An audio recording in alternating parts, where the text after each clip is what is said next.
যে আমাদের আল্লাহর কাছে শুকরিয়া জানাতে চাই যে বাংলাদেশের একজন বড় শত্রু যিনি বাংলাদেশের একটা বিশাল ক্ষতি করেছেন একটা বিরাট পদে থেকে, এবং সেই পদ থেকে তিনি বাংলাদেশের ভাগ্য নির্ধারণ করার একটা ব্যাপারে দায়িত্ব ছিলেন। সেখানে তুমি সেই জায়গায় প্রতারণার আশ্রয় নিয়েছেন, জনগণের সঙ্গে প্রতারণা করেছেন, রাষ্ট্রের সঙ্গে প্রতারণা করেছেন। সাবেক বিচারপতি খায়রুল হক সাহেব তিনি এই তত্ত্বাবধায়ক সরকারের ব্যাপারে যে রায় দিয়েছিলেন, শর্ট যে রায় দিয়েছিলেন সেটা, এবং তার পরবর্তীকালে সেটা যে আপনার পূর্ণাঙ্গ যে রায় মধ্যে আকাশ আর পাতাল তফাৎ ছিল, এবং সেই যে রায়টা তিনি শর্ট দিয়েছিলেন সেটাও আমরা মনে করি যে এই রাষ্ট্রের বিরুদ্ধে গেছে। বিলম্বে হলেও যে এতদিন পরে তার বিরুদ্ধে যে ব্যবস্থা গ্রহণ করেছে সরকার, সেই জন্য সরকারকে আন্তরিক ধন্যবাদ জানাচ্ছি, এবং সঠিকভাবে তার তদন্ত হবে সব বিষয়গুলোর, এবং তার সঠিকভাবে তার বিচার কার্য সম্পাদন হবে, সেটাই আমরা আশা করি। দ্বিতীয়ত আরেকটি বিষয় আছে যেটা খুবই গুরুত্বপূর্ণ আমরা মনে করি।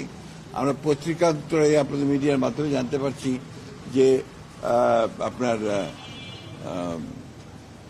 শিশু একাডেমি যে ভবনটি রয়েছে আপনার এই কার্জন উল্টো দিকে আপনার যে হাইকোর্টের পাশে, সেই ভবনটিকে ভেঙে ফেলার জন্য একটা আপনার কথাবার্তা চলছে বা এই ধরনের প্রক্রিয়া গ্রহণ করা হচ্ছে বা একটা প্রস্তাব নেওয়া হয়েছে।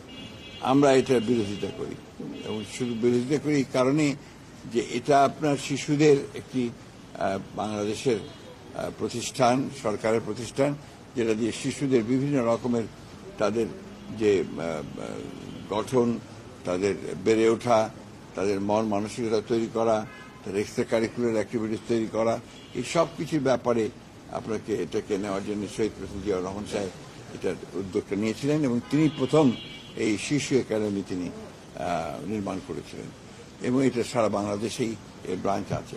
সুতরাং এটাকে ওইখান থেকে সরানোটা আমি মনে করি একেবারেই সঠিক সিদ্ধান্ত হবে না, এবং এ ব্যাপারে আমরা আমাদের খুব স্পষ্ট বক্তব্য যে আমরা চাই না যে শিশু ভবনটি সেই জায়গা থেকে আপনার স্থানান্তরিত করা হোক বা সেটাকে অন্য জায়গায় দেওয়া হোক। এটা আমার মনে হয় যে জাতি গঠনের ব্যাপারে এটা একটা বাধা হয়ে দাঁড়াবে বলে আমরা আশা করি। এটাই রাজনৈতিক সংকটের জন্য তো খায়রুল হক দায়ী ছিল নিঃসন্দেহভাবে।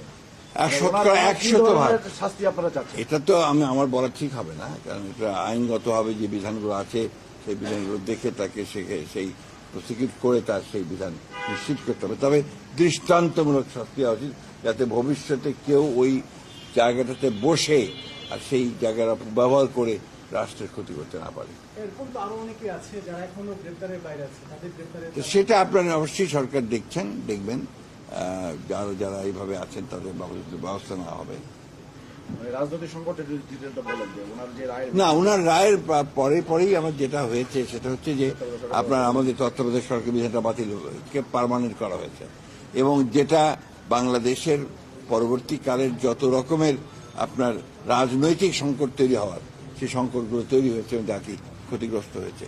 দ্বিতীয়ত হচ্ছে যে আপনার একটা মানে বিচার বিভাগ, যেটাকে আমরা মনে করি যে আপনার জুডিশিয়ারি সবচেয়ে বড় জায়গা, যেখানে আপনার সবচেয়ে আপনার মানুষের আস্থা থাকে, সেই আস্থা জায়গাটাকে সম্পূর্ণভাবে তিনি ধ্বংস করেছেন, শুধুমাত্র তার রাজনৈতিক চিন্তাভাবনা সেই কারণে, যেটা বাংলাদেশের সবচেয়ে বড় ক্ষতি করেছে বলে আমরা মনে করি। Thank you. সাদাত।